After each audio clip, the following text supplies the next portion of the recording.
Welcome to the Circuit of Success. I'm your host, Brett Gilliland, and today I've got the privilege to interview John Greenstreet, owner of Bike Surgeon. How you doing? Good, Brett. Thanks for having me out. I'd shake your hand, Yes, but exactly. We're doing that, right? We can't do that right now. We can't do that right now. So, well, man, it's good to be with you, and I know it's crazy times right now. So it is. Thanks for the invite. Thanks for thinking about us.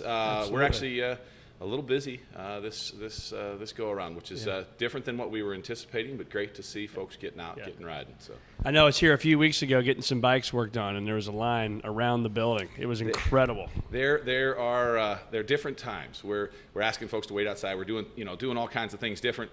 One of the things we're really focusing on or trying to is turning out repairs, the simple stuff, as fast as we possibly can. Yeah. So we're seeing folks less rather than having to drop something and come back and do all that. Yeah. Bring it in, fix it, get them back out the door. Trying to run it as safe and clean as we can. We've had our customers very, very cooperative within this whole endeavor. So it's been great. That's awesome. Yeah. Well, good. You guys always do great stuff. So let's maybe go back though for the people that don't know who John Greenstreet is, if I can say your name right. No, it's all John good. Greenstreet, and maybe give us a little backstory. Sure. Where you started. I know you're from Lebanon. Yep. Went to school at Carbondale, all that Yep. kind of stuff. But Yep, what's yep. made you the man you are today? Yeah, well, who knows? The postman's going to try and ring the door here. Just set it there. Yep. Sorry for the interruption, but business continues. So, I grew up in Lebanon. Actually went to school over here at St. Clair. Knew O'Fallon well. Know a lot of folks in the area. My wife actually graduated from O'Fallon. She was an Air Force brat, which is, again, pretty standard for the area. Went to school out in Mater Dei for high school, so got to be a Clinton County boy, too, so a little bit of everything. Then went to Carbondale, stayed there for almost 10 years. Went to go to school, kind of fell in love with the area, hung out, worked for the university, had a really fun experience, had a couple of businesses down that way. One of those was Bike Surgeon that we bought. At that point, it was not my primary situation, but it was a fun thing to do.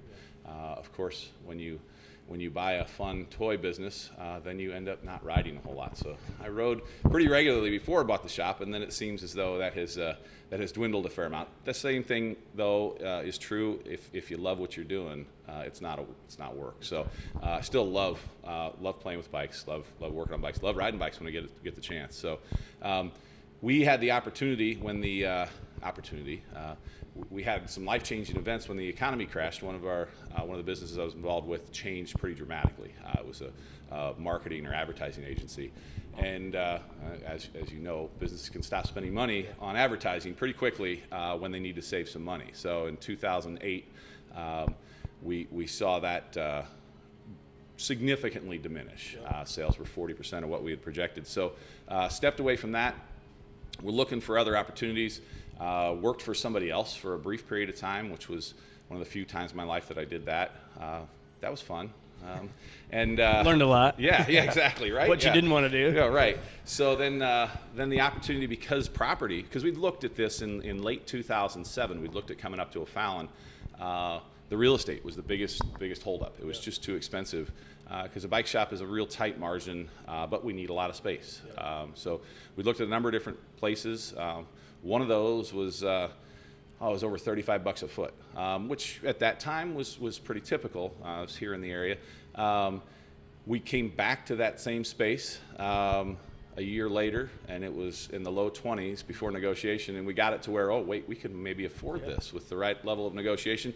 Got a workable package, launched this in July of 2009 up here. By September, I was working here full-time, which was not necessarily the goal. I wasn't sure what was going to happen, but there was obviously a significant market need. Been here in the area then since 2009, moved over here. We bought the building late 2016, moved in 2017 here to downtown. And that's been a really fun move. The biggest reason for it was traffic. We had some great things going out at the Greenmount shopping center there with Deerbergs. But getting rides out from that location, which we do a lot of rides. I didn't think about that, Began to really be a thing. We'd been looking to own a building for a while, but our hand was relatively forced. And in a good way, the hospital came in. Great to have the hospital here. I didn't anticipate the traffic being as much of a thing, but in reality, everybody goes up Frank Scott to get to that hospital. And that was our one way out of the center, was to go up Frank Scott. So we were looking really hard then for a while at a number of things. Looked out by the Recplex, looked at a couple other developments, looked at some properties that were, just green space and potentially building something out. We'd looked at downtown O'Fallon when we first located here. Couldn't make the numbers work. But this property came available, and it's been really nice to be back down in a vibrant downtown. Well, it's incredible, and there's a biker right there. You know? So I mean, stuff, they're everywhere. They're going to jump on this. So talk to us about this. What do our friends here in O'Fallon and the surrounding areas? Where are we sitting right now? What are we doing? Yeah, so we're up in the front of the shop. When we bought the shop, we knew this particular space long term we were going to do something with it, whether it was a coffee shop or a little juice bar or something like that. We weren't quite sure what that was going to be, but we knew we wanted to. So we kept retail relatively out of this. Now, we used it for transactional space, but we didn't have a whole lot of display here. We had started looking at that prospect a couple of years ago, and really what we were looking to add was a space that our customers could hang out and could be inviting for those customers. They're like, oh, no, they're not me. It's not my thing. I'm not a writer. No. Come on by. Sit down, enjoy, find out a little bit more about it. Come do a family ride. Wait, this maybe is me. Maybe I'm not all spandexed up and doing everything, but I'm getting out and enjoying the ride. And that's something that the Rona has shown us. A lot of folks enjoy it.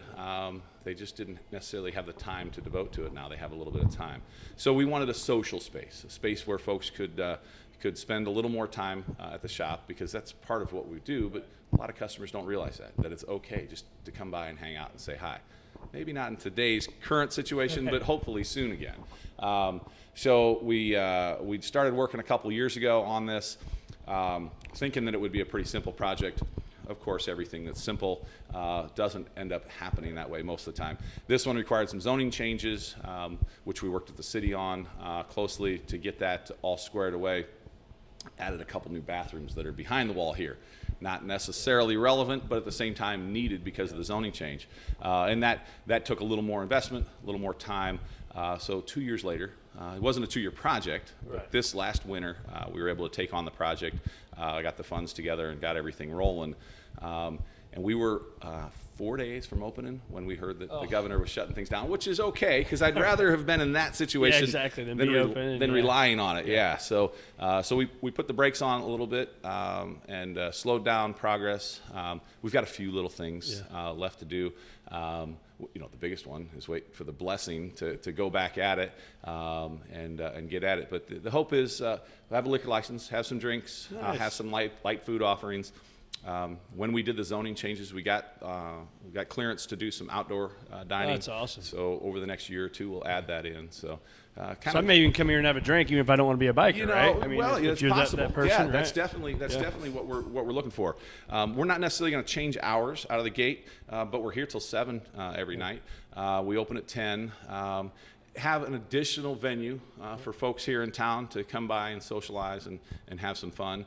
And we're looking to do some more of those simple social rides with the bike trail, with everything going on there, going out for a little 5-mile pedal and then coming back and hanging out afterwards. Kind of a fun time. I like it. Yeah, that's very cool. So let's switch the channel a little bit here and talk about being a business owner, and obviously really tough times right now. A lot of people struggling.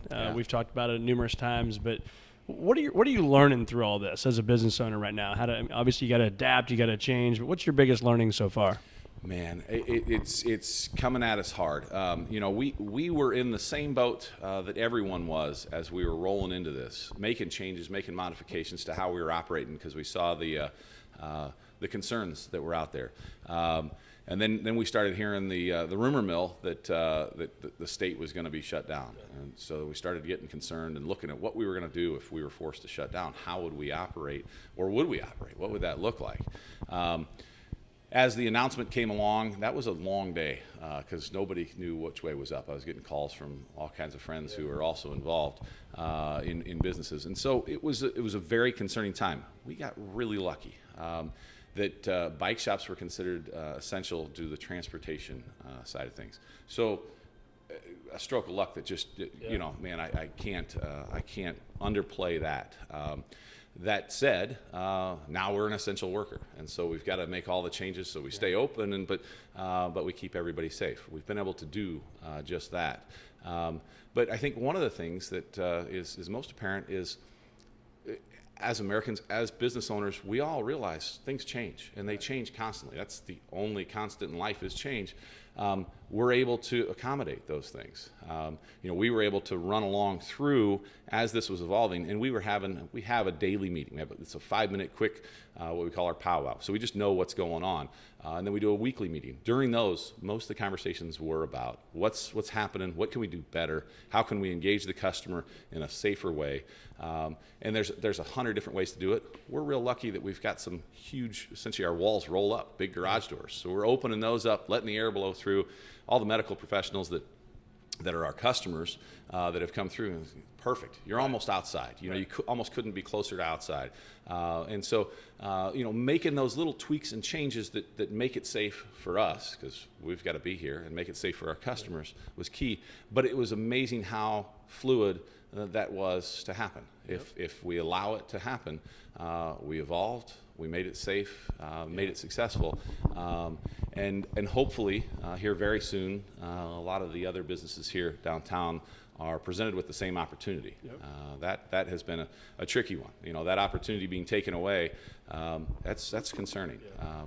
What do you think these communities are going to do? I mean, I hope in my mind, right? I hope that all these homes we see, these businesses, the community that we love, I think it all comes again. I see your sign right here. Don't give up, right? Yeah. We're all in this together, stuff like that. And so what do you think is going to happen when we open up? I think there's a resurgence that's going to happen. Obviously, that resurgence is going to be different than anything we've done before. Everybody wants to be safe.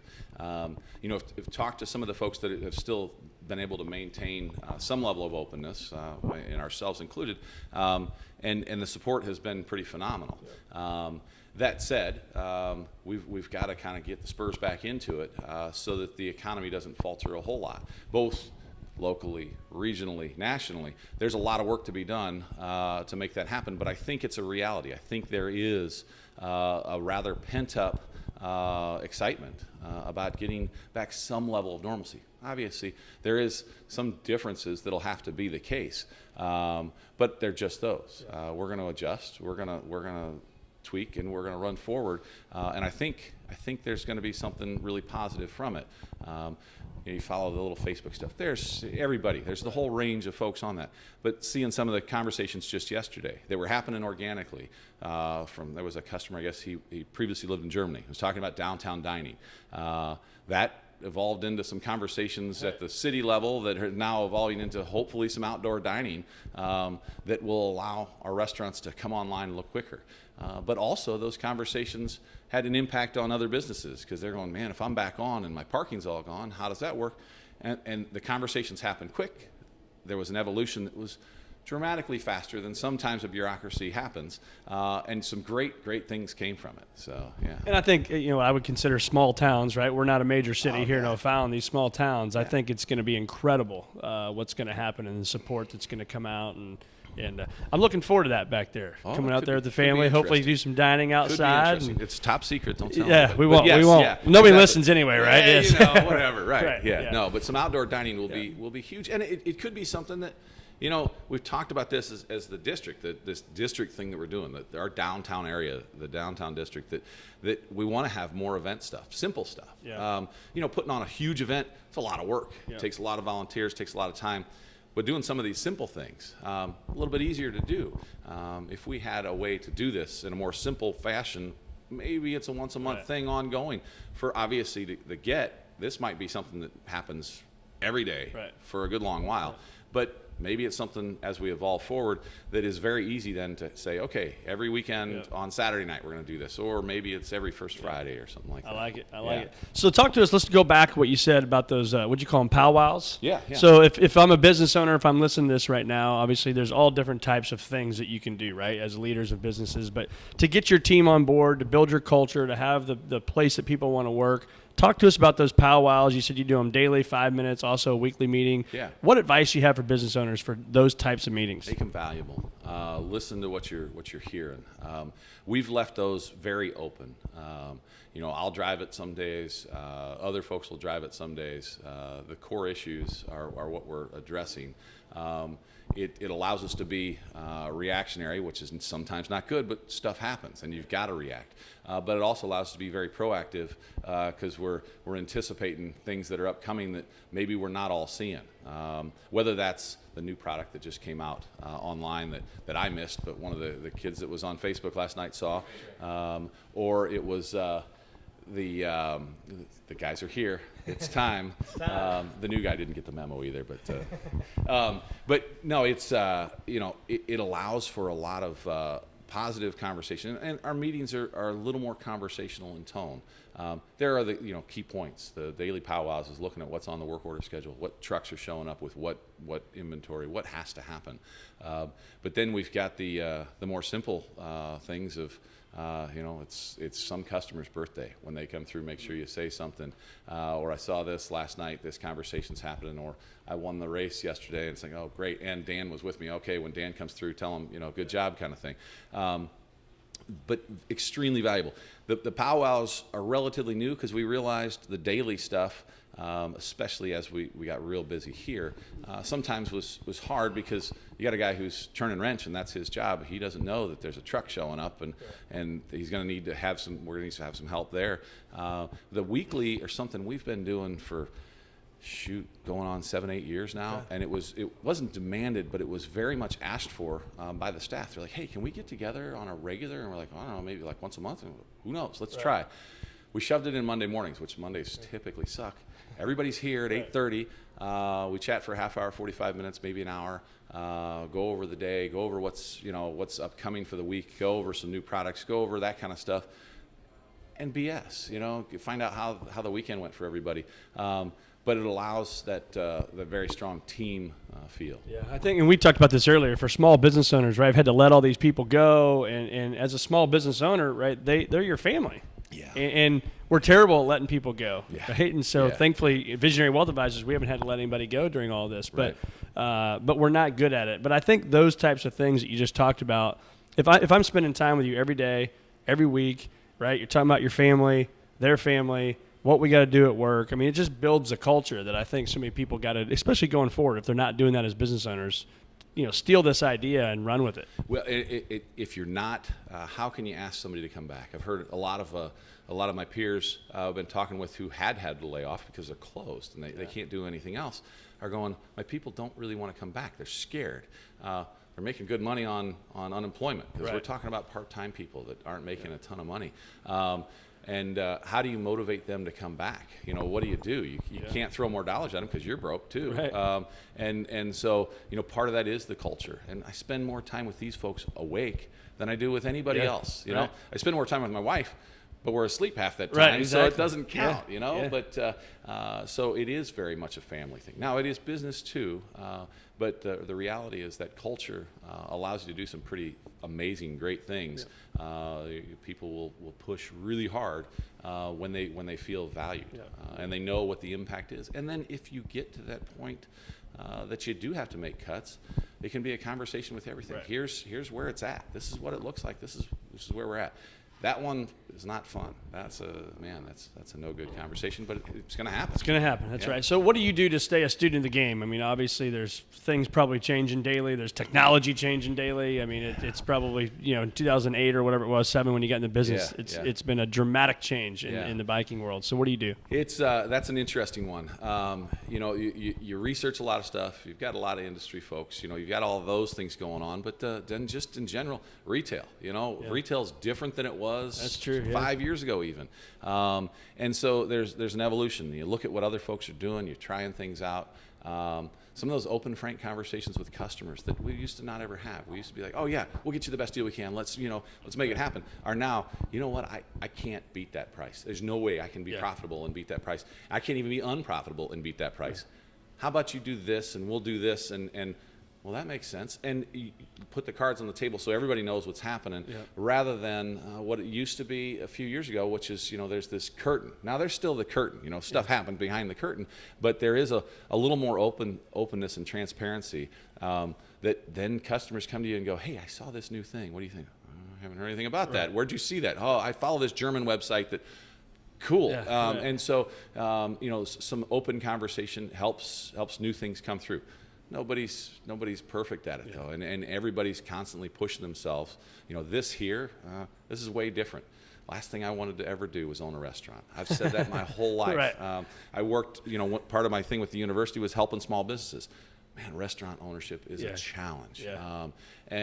But the other side of that is I kept looking, going, we are building this culture. Right. We're building this social piece. Yeah. We've got to do something that allows us to see something from that. Because our rides, I could try and charge $5 to go on a ride, but I think that would kill it. I think it would die. But if I charge you $5 for a nice beer afterwards, maybe that works. Right. We'll see. Maybe it doesn't, but I'm hoping it does. At least you got a place to come drink a beer, right? That's exactly right. It's expensive exactly right. man cave. Yeah, right. So if you could go back and tell John Greenstreet something, 10, 12, 15 years ago, what would you tell that guy? Oh, man. Who knows? Small business ownership is not a walk in the park. It's not for everybody. Stay really, really, really busy. Way back when I was finishing up school and interviewing with corporate stuff and thinking, man, I don't know if I want to do that. I don't want to work 60 hours a week and have to move, 10 times during my career and I'll go, do this and do that and do the other. Well, I got in and started seeing the excitement of small business ownership and I was like, man, I got to get in on this. And maybe not, but at the same time, it's super, super rewarding. But you're marrying this also, and so in a way, there's times when the family has suffered. Four kids, they're teenagers now, but the other side of that is they've also been able to come to work with me whenever you want. Yeah. So there's ups and downs of every choice you make in life. Looking back. I don't know. I try not to look back with regret, and I don't think there is. But finding ways to enjoy the time that you do have, whether that time is every day, in doing what you do, or the time off, is something that time off one. I should have gotten to that a little bit earlier. A few years back, we did a big trip across country. That was a lot of fun, but man, bugging out for a month, that was hard. Careful what you come back to. Just finding ways to do that is a challenge, but also a needed thing and needs to happen. Yeah. So talk to us as I look around, again, all glass here, so it's really cool if you haven't come up to the Bike Surgeon, but this city, so it means a lot to you, and you could be a business owner that comes and does your thing, right? You come in, do your thing, you go home, you got 4 kids, life is busy, right? I got 4 kids, life is busy, all this stuff. But you choose to step into other roles as well. And so why do you think it's so important to you to be a community leader and do things that go above and beyond that nobody's saying, hey, here's a check for this? Right. Yeah. Right? Why are you doing that? Yeah, no, that comes from probably part of my upbringing. My parents have been, volunteering at stuff all kinds of ways, all over the country forever. As long as I've known them, they've been volunteering and helping. Different than the way I do it. I think they sometimes look at mine and go, yeah, but yours are all driving dollars. Like, yeah, maybe, but and there's no question investing here. Our efforts as a group within the district are to help reinvigorate what's downtown. But there's a significant ancillary benefit to that is this community space that didn't previously exist. And so I see that as a real positive because having that small town culture piece that is somewhat absent in a lot of ways is really, really important. Having kids ride their bike by and come in and I got something and fixing and sending them on their way. That's super cool. Having events where you've got thousands of people down here is really, really neat. And that O'Fallon Hustle triathlon was awesome. Lots of fun. Yeah. And that tied in with City Fest, and we're able to take efforts of a bunch of individuals and turn them into something that's dramatically more. We see there's obvious economic value, and maybe it's not direct, but there's even more so that culture value that is our community is stronger because of it. And so try and do as much of that as I can. Sometimes it's real hard. Sometimes, in the four walls, it's super busy. And then there's other times, hell, we're a bike shop. Right. Middle of winter, man, I got all kinds of time. And so if we can find a way to invest that time appropriately, and then we've got some very talented individuals that we keep on staff. That again, it's winter in a bike shop. Yeah. Let's use those to do something else creative, and we've been able to do some pretty neat things. Do you slow down a lot, do you think, or do you, like I always say, you got to slow down to speed up? Do you slow down and think and dream and strategize? Are you good at that? Okay at that, yeah. So bike used to have a pretty significant holiday season. That's been gone for a pretty long time. Kids want Nintendos and Xboxes and what have you. So, we start winding down as the weather winds down. And then we know we're winding back up as the weather comes back up. So we've got this time from November to February it's our special project time. And whatever that special project, this was the special project this year. In years past, it's been all kinds of things. A couple of years back, it was rehabbing this building. That happens in that we're able to sit back, we're able to say, okay, this is that next step. We've been talking about it, we've been brewing it slowly. Let's start laying it out and start, ticking off the boxes so we can get through it. Not perfect at it, but it definitely does help. Having that seasonality of our business, it does give us good point. Give us some nice time to do that. So these 4 kids, what is, if I were to just maybe grab them by the side over here and ask them a question about their dad, what is it you hope they're learning, and what are they seeing that you don't know they're seeing? Oh shoot, yeah, no idea. That one's a loaded question. Times have changed. They're all getting to that point. Our youngest just finished 8th grade, so he's going to high school. Our oldest finished high school a few years back, he's definitely he's got the hustle without question. That said, going to school for 4 more years was not something on his radar at all at that point, and that's okay. He went to SWIC for a bit, enjoyed that. But then has found, I can get out and do my thing and make a name for myself, and he's doing a heck of a job of that. And I'm seeing that in our other kids. The entrepreneurial piece definitely played through, which is a positive. I don't know. I'm not sure what they would say, but I do think, and I'm super proud of them. They understand how to be adults. I guess would be the best way to do it. And not that some kids don't, but sometimes that's a challenge. We see we see all kinds of things here, but I've seen all kinds of things in lots of places. I love my kids to death, but the other side of this coin is they are going to have to function in society well. Right. And so putting everything on a silver platter for them and making life just super easy isn't going to get them where they need to be when stuff gets hard, because life gets hard at times. Yeah. I'm pretty proud of that fact that they're going to be, I think, very successful adults. But we also get to butt heads. We've got 4 teenagers in the house. Man, oh man, that's lots of fun. Have you threatened to throw out the PlayStation out in the backyard like I have? Oh, no, and they all bought their own because of that. They're like, no, it's mine. Exactly. I'm like, no, that's I can not how still it works. take it away. Yes, right. I can still disappear. Yeah, the daily conversations of that's enough Fortnite or whatever it is. It's like, man, alive. Maybe I'm the only parent dealing with it, but it's no way. It's and nonstop. It's weird with the teenagers. They're doing that stuff. All night right now because they don't, their life is way different. Yeah. So it's like, well, do you have a shut-off time? No, we used to. If my kids are listening, turn it off right now because I have a shut-off time, and they're like, I want to play longer. I'm like, no, I want to go to bed. Exactly. I keep hearing you. Yeah, and so it's nice. We've got a basement that they can just disappear into, and they know if we hear it, then there's a problem. But they keep it down pretty reasonably. But they're also older, and it's just different. I don't know what I'd be doing if I was their age. That whole just everything is upside down.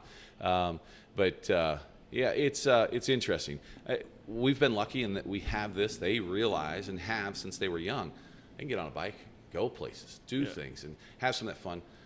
Fallon's an amazing community. Right. All of our communities around here are pretty significantly safer than just about anywhere else in the world. Yeah. let's go have some Jump fun. on the bike, right? Let's get out and do some exploring, do some of these things that we did as kids that our grandparents tell us about. Yeah, okay, keep it mellow, but at the same time, learn something from that independence. Go have some fun, go explore, get outside, get some sun, That's right. Some great things happen. So I think I know the answer to this, but that's why I'm going to ask the question anyway, right? But when you think of all the quote-unquote bad news we've had given to us this quarantine, right? Stay home, your business has got to change, or if you're the business owner listening, your business shut down, how much time have you spent thinking, dreaming, working, and then here's the last one, complaining? Yes. So, you get on a little bit. Any conversations with folks, I'll fall in that trap of, I don't want to call it complaining, but just, wow, where are we going? Which way is going to be up? We've got to figure something out to be able to move forward. So that's been where my negativity has come from. But if I can stop you there, how much percentage, right? 100% of a day, how much percentage is in that world? 10, 15 maybe. And part of that's the dang Facebook. You get on there and you start reading some of that stuff and just, wow, okay. Right. And I've had plenty of days where I go to the guys, hey, if you see me sitting back here, just come over, knock me upside the head and, get me back to, because you can get sucked into that. And that's not good for your psyche. It's not good for anything. Yeah. That said, we've been, ops here has probably been 70%. Yeah. We have really been on ops hard to the point that this here, it's a good thing that we can't be open because the level of business we had would have made it hard to get this open and operational. Right. It's also a bad thing, or it's driving me crazy, I guess would be the best way to put it, because I've got the plan piece, but I can't execute right now on some of these other things or sit long enough to go, okay, menu, this is some of the things we need to do. Those pieces I know we need to do because there's 5 people standing in line right there ready to, to do business. Yeah. And so that's been a little bit of a challenge in that normally, I don't know, I would say 30 or 40% of my day is in that. That it's weird because that planning realm not only is our 4 walls, it's now some of the district stuff. It's there's a number of other things that you end up wearing hats for that fall within what is my normal day. My normal day is pretty decimated right now on that stuff because some of it's just not going on, and the business is that busy. Yeah, I think it's I call it the bounce back theory. I mean, the most successful people, and I've now had, I think, you're the 182nd person I've gotten to interview, and it's just amazing stories, right? So hundreds of hours in that stuff, and which we get to then help our clients become better, better dads and husbands and business leaders, and so that's the whole point to it all. But what I have found is, and even in my own life, the people that spend the less time complaining, and we know this, right? But the less time complaining, or you get bad news, you adapt, right? You don't go home and sit for 3 or 4 days and mope about it. It's like, it's bad news, stings a little bit, but then I'm going to adapt, right? I'm going to change. You better. Right? Yeah, exactly. And it's amazing, but I think that's part of what I like about what we're doing downtown here. We've got a lot of folks that are in that same boat. They have to. They know it, and that's the nature of a lot of entrepreneurs that I know is they know how to not get stuck in that doldrums. That's hard. There's folks that have a hard time with that, and I definitely get that. But you are correct. Yeah. If you can focus on what's moving forward, not what ran you over, because the bus is going to hit you someday. Stand back up and get rolling. Right. How important is a vision for you when you see Bike Surgeon today in 2020? Yeah. If you had the magic pen and paper, what do you see 5 years from now, or maybe 10 years from now? I don't know how far your mind goes, but what do you see? Well, who knows? We're we could expand, we could grow. Bike retail is an interesting little beast. It is what it is. I see, for me, this is working really well. Trying to get this to run as smooth as it possibly can is part of my goal. And then personally, looking for other little opportunities. Not that I want to change or deviate dramatically, but we've watched bike retail as a whole. It's one of those, I don't know that I'd double down on it right now, even though today's environment, yes, if this continued, sure, great. But as a industry and a 25, 30-year track record of pretty flat, we're trading customers. And so we've got ourselves where we feel pretty good. I want to find a way to move from that traditional bike retail into something new, and that's the experience of getting together and riding with friends and whatever it is, shop talk afterwards, and finding a way to make that a successful thing. I think there's something to that model, and so long term, I'm thinking if there's something that's going to grow out of this, it's going to be a little bit more about the front of the house here, and the repair side. That piece is, if you could do a one-man shop and you were comfortable working on bikes every day, there's something there. But selling expensive bikes, the manufacturers have figured out a way to get those margins tight as they can get them. And so, that's why we've looked at this evolution. A couple years back, we were thinking that we would be able to focus on a smaller footprint, and a little more service focused. We launched a small store in Edwardsville. The customer, while we had good traffic there, customer wants to see more, and I get that. I completely understand that. That's why we have this, and it works really well. But